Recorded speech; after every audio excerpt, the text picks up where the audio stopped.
לפניכם עכשיו ילדה אחת שתעשה הכל כדי להגיע רחוק בעולם הבידור, אבל גימיק של בן של או בת של, זה תמיד עובד טוב בתעשייה. פעם הגדילו את העניין הזה, דור שלישי בביצה, יבוא אישי, ישיר מלוס אנג'לס. מילה, הבת של שירי ברנר, הופכת לאט לאט לסוג של כוכבת, וגם את סבתא שלה אתם מכירים היטב. אנחנו פגשנו את מילה בצילומי קמפיין חדש.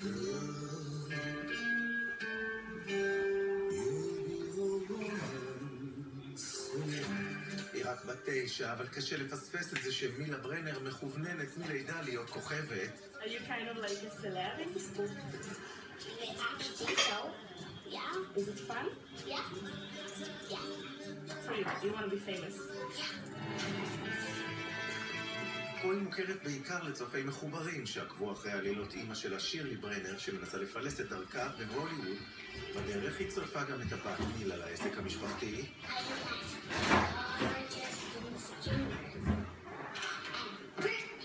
Wait, I need to stop you. You need to I imagine that you're dressed in streamers. You understand what I'm saying? Yeah. Wolverine, yeah. We have to practice. Yeah.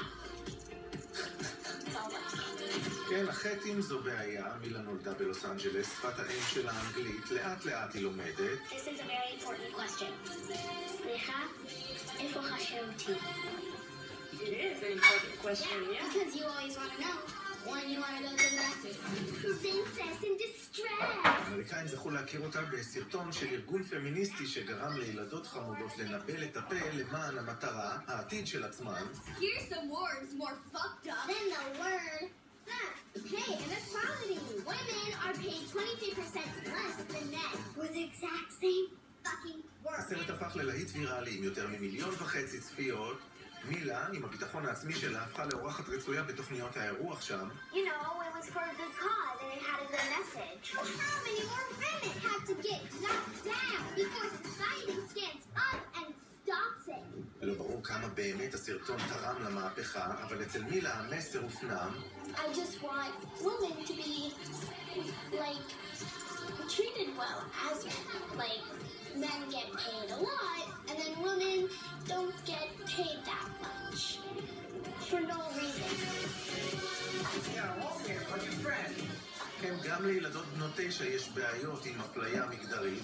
Sometimes at school, I don't know, they're just being mean to us. I'm like, okay, if you want to be mean, but we're not doing anything. הפרסום הזה תרם לקריירה של מילה. היא קיבלה קמפיינים נחשבים כמו זה של אמריקן אפרל. היא החלה לשחק בסרטים וסדרות.